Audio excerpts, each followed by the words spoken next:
যুক্তরাষ্ট্রের নিউ ইয়র্কের টাইমস স্কয়ারে হয়ে গেল সনাতন ধর্মাবলম্বীদের সবচেয়ে বড় ধর্মীয় অনুষ্ঠান দুর্গাপুজোর আয়োজন।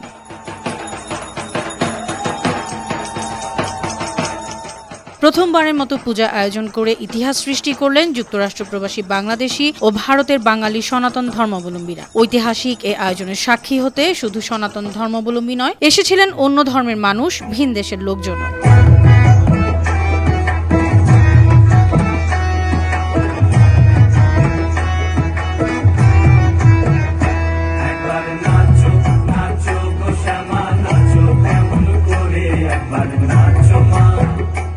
দুর্গা উৎসবে কিশোর কিশোরীদের ছিল স্বতঃস্ফূর্ত অংশগ্রহণ। দুর্গা উৎসবকে কেন্দ্র করে টাইমস স্কয়ার হয়ে উঠেছিল বাংলাদেশিদের মিলন মেলা। যুক্তরাষ্ট্রের নানা অঙ্গরাজ্য সহ কানাডার বিভিন্ন প্রদেশ থেকেও হাজারো বাংলাদেশির পদচারণে মুখর হয়ে ওঠে ম্যানহাটনের এই প্রাণকেন্দ্রটি।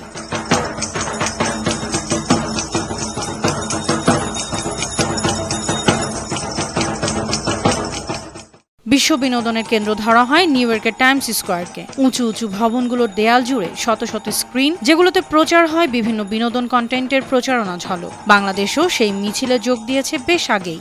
হিন্দু সম্প্রদায়ের কীর্তন বা দেওয়ালি উৎসব হয়েছে। যোগ ব্যায়ামের বড় আসরও বসেছে নিউ ইয়র্কের এই এলাকায়। বড় পর্দায় প্রদর্শিত হয়েছে বাংলাদেশ ও ভারতের বাংলা চলচ্চিত্র।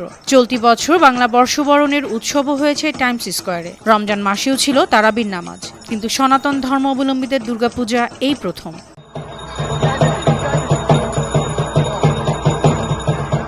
মার্কিন যুক্তরাষ্ট্রের শারদ উৎসব এখানে প্রায় শেষের দিকে হওয়ায় হিমেল বাতাস বইছে। সনাতন ধর্মের শাস্ত্র মতে ৩ অক্টোবর শুরু হয়েছে নবরাত্রি। বৃহস্পতিবার দেবী দুর্গা এবার দোলাই চড়ে বাবার বাড়ি এসেছেন। দেবী পক্ষের ৯ দিন শেষ হবে ১২ অক্টোবর। যুক্তরাষ্ট্রের শনি ও রোববার বন্ধের দিন হওয়ায় এ ২ দিনকেই বেছে নেওয়া হয় টাইমস স্কয়ারের পূজা আয়োজনের জন্য।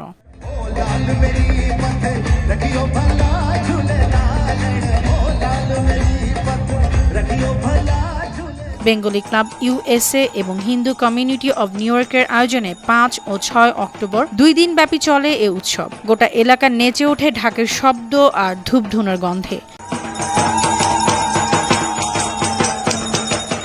সঙ্গীত, নৃত্য, কবিতা আবৃত্তি সহ নানা আয়োজনে অংশগ্রহণ করেন প্রবাসী বাংলাদেশি শিল্পীরা।